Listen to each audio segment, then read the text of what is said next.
Hello students, welcome to the class of BCom third semester. आपका इस बार का मेरा पेपर होगा बिजनेस फिनेंस। बिजनेस फिनेंस पढ़ने से पहले हमें थोड़ा समझ लेना चाहिए कि बिजनेस क्या होता है। तो business is an economic activity connected with production, trade, banking, insurance, finance, energy, advertising, packaging and other related activities. यानी बिजनेस क्या है? एक इकोनॉमिक एक्टिविटी है जो किससे जुड़ी हुई है? प्रोडक्शन से जुड़ी हुई है, ट्रेड, बैंकिंग से जुड़ी हुई है, इंश्योरेंस से जुड़ी है। यानी एक ऐसी इकोनॉमिक एक्टिविटी जो किस लिए की जाती है? To earn profit. ठीक है। अब बिजनेस करना है तो उसके लिए हमें क्या ज़रूरत पड़ेगी? फिनेंस की। ठीक है, तो समझ लेते हैं फिनेंस क्या होता है।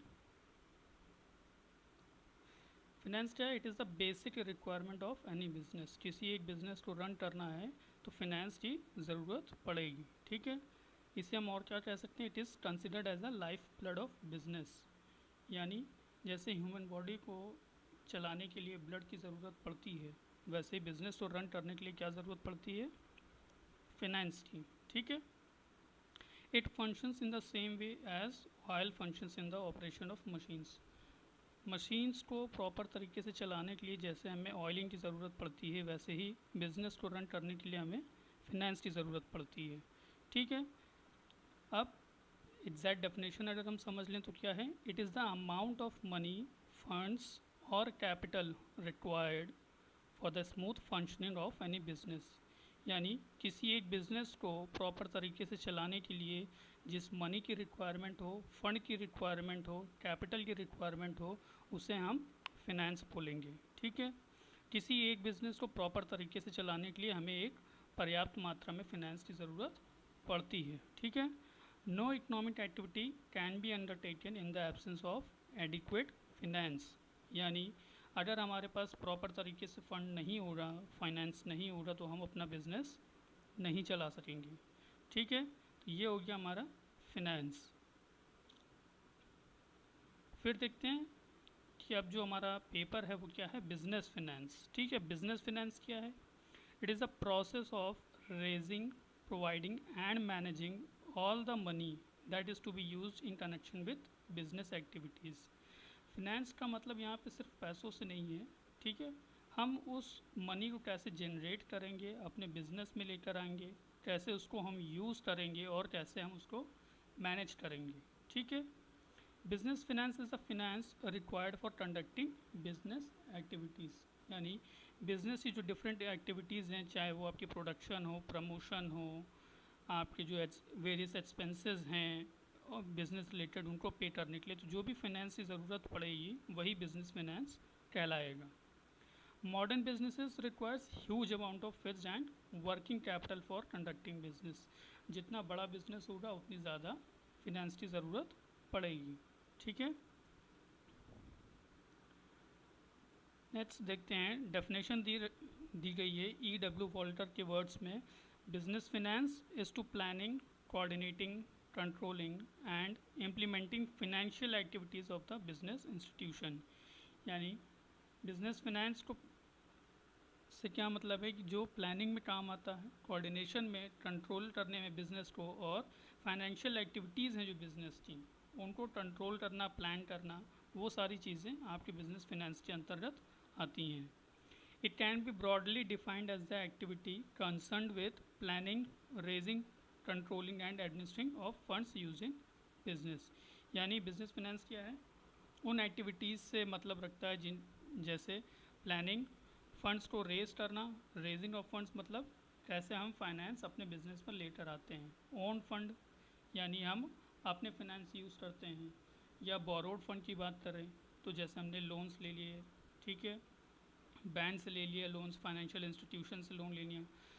फाइनेंस जनरेट करने का दूसरा तरीका है आपका issue of shares, debentures etcetera.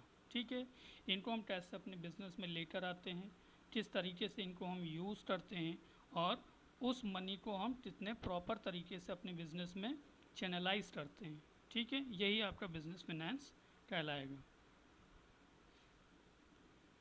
यह आपकी डेफिनेशन हिंदी में दे रखी है कि गुथमैन एवं डूडल के अनुसार विस्तृत अर्थ में व्यावसायिक वित्त को ऐसी क्रिया के रूप में परिभाषित किया जाता है जो व्यवसाय में प्रयुक्त कोषों के नियोजन, प्राप्ति, नियंत्रण एवं प्रशासन से संबंधित हैं। ठीक है, यानी वही planning, raising, controlling and administration, इन सारी चीज़ों से जो क्रिया संबंधित हैं उन्हीं को ही हम क्या कहते हैं, व्यावसायिक वित्त। ठीक है, बात करते हैं नेचर ऑफ बिजनेस फाइनेंस की, यानी व्यावसायिक वित्त की प्रकृति क्या है। तो सबसे पहला क्या है, सेंट्रलाइज्ड नेचर, केंद्र प्रकृति। बिजनेस फाइनेंस की अगर हम नेचर की बात करें, जो इसमें पहला दे रखा है सेंट्रलाइज्ड नेचर, इसका मतलब क्या है, जो फाइनेंस है वो, जैसे हमने पहले बात की कि वो एज अ ब्लड काम करता है बिजनेस के लिए। तो सेंट्रलाइज नेचर यानी कोई भी ऐसी एक्टिविटी, कोई भी ऐसा स्टेज, कहीं पर भी फिनेंस के बिना काम संभव नहीं है। प्रोडक्शन है तो वहाँ पर भी आपको फाइनेंस की ज़रूरत पड़ेगी। कैसे, रॉ मटेरियल आपको चाहिए होगा, आपके जो लेबर्स होंगे आपको उनको पेमेंट करना होगा। ठीक है, उनके वेजेस देने होंगे, आपके जो एम्प्लॉयज़ हैं उनको सैलरीज देनी पड़ेंगी, आपको जो मशीन लेकर आनी है अपने फर्म में इस्टेब्लिश करने के लिए, उसके लिए भी आपको फाइनेंस की ज़रूरत पड़ेगी। ठीक है, वंस प्रोडक्शन कंप्लीट हो जाता है तो उसके बाद क्या है कि आपको अपने बिजनेस, जो प्रोडक्ट आपका बनेगा उसको आपको क्या करना है, मार्केट में लेकर जाना है। तो मार्केट में ले जाने के लिए भी आपको सबसे पहले क्या करना पड़ेगा, प्रमोशन करना पड़ेगा।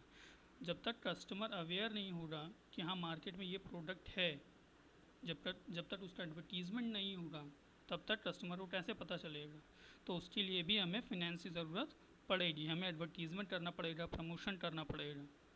ठीक, फिर जब हमारा प्रोडक्ट मार्केट में पहुंच जाता है, उसके बाद आफ्टर सेल सर्विसेज होती हैं, उसमें भी हमें देखना है वहाँ पर हमें किस तरह की फाइनेंस की ज़रूरत पड़ेगी।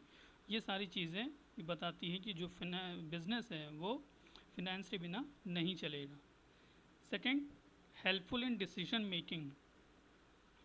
अब फाइनेंस होगा तो आपको डिसीजन लेने में आसानी होगी। ठीक है, थर्ड, बिजनेस कोऑर्डिनेशन।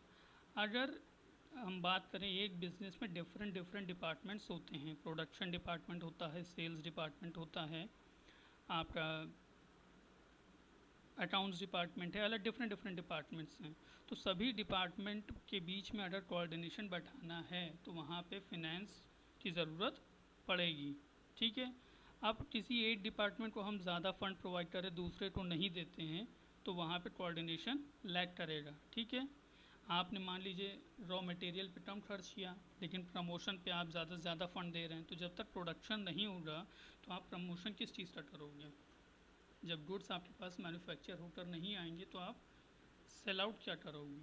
तो उसके लिए क्या है, जो फाइनेंस होता है वो एक प्रॉपर कोऑर्डिनेशन बिल्डअप करने में हेल्प करता है। नेक्स्ट, मेजर ऑफ परफॉर्मेंस, कार्य निष्पत्ति का माप। अब फाइनेंस कैसे कर सकता है भाई, परफॉर्मेंस कैसे बताएगा।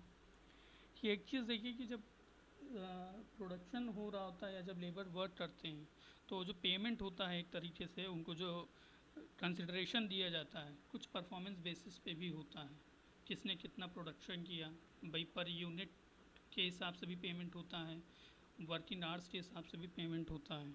तो डिफरेंट फैक्टर्स है जिनके लिए फिनेंस ज़रूरी है। Then analytical and wider form, विश्लेषणात्मक और व्यापक रूप। ठीक है भाई, फिनेंस को आपको बहुत ज़्यादा सही तरीके से चैनलाइज करना पड़ेगा, बहुत सही तरीके से इस्तेमाल करना पड़ता है। अगर आप उसको सही से इस्तेमाल नहीं करेंगे तो आपका जो बिज़नेस है वो क्या होगा, डूब सकता है। ठीक है, अगर फिनेंस पर्याप्त मात्रा में ना हो, अगर मान लीजिए कि आपके पास फिनेंस बहुत ज़्यादा है, ठीक है, और आप उसको कम यूज़ करते हैं, आपके पास मान लीजिए 8 लाख रुपए हैं और आपकी रिक्वायरमेंट सिर्फ 50,000 की है, तो वो जो 50,000 आपके पास अभी बिज़नेस में रखा हुआ है वो क्या कहलाएगा, आइडल है, यानी वो वेस्ट है अगर आप उसको यूज़ नहीं करते हैं। ठीक है, दूसरी तरीके कि मान लीजिए आपकी रिक्वायरमेंट है रॉ मटेरियल की 10,000 यूनिट्स की। ठीक है, आपको हमेशा 10,000 यूनिट्स की रॉ मटेरियल की रिक्वायरमेंट होती है। तो अगर आपके पास फिनेंस कम हुआ और आपने सिर्फ 5,000 यूनिट ही रख पाए अपने पास, तो क्या होगा कि जब प्रोडक्शन करना होगा, मशीन तो चल रही होगी लेकिन फिर आपके पास जब रॉ मटेरियल नहीं होगा तो प्रोडक्शन क्या हो जाएगा, बंद हो जाएगा। वैसे ही अगर आप आपका जो सेलिंग टारगेट है या जितना आपकी कैपेबिलिटी है, एबिलिटी है, वो हम मान लीजिए हम 20,000 यूनिट्स बेचते हैं, ठीक है, यानी हमारे पास finished product as such 20,000 units होनी चाहिए। बट अगर हमारे पास उससे ज़्यादा है, 20,000 की जगह हमारे पास 50,000 यूनिट बची है या हमारे पास रहती हैं, तो जो 30,000 यूनिट्स हैं अगर जब तक वो नहीं बिकेंगी और वो हमारे पास अगर रखी रही वेयर हाउस में, तो क्या होगा भाई, रेवेन्यू जनरेट नहीं होगा, तो आपका क्या है, पैसा प्लॉट हो जाएगा। और इतना जो प्रोडक्शन करेंगे आप, उसके लिए क्या होगा, आपको एक्स्ट्रा पैसे की ज़रूरत पड़ेगी, तो क्या है, वो वेस्ट ऑफ मनी कहलाएगा। Then continuous administrative function. Finance का मतलब ये नहीं कि आज आपने पैसा लगा दिया और ख़त्म, आपको हर स्टेज पे फाइनेंस की ज़रूरत पड़ती है, निरंतर आपको उसकी ज़रूरत पड़ती रहती है, ठीक है।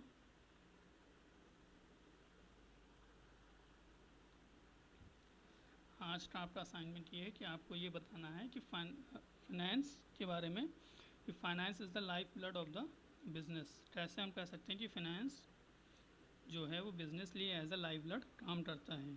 इसको आप उन सब अपने अपने नोट डाउन करेंगे और हमें सेंड करेंगे। Thank you. किसी को कोई क्वेश्चन है तो पूछ सकते हैं।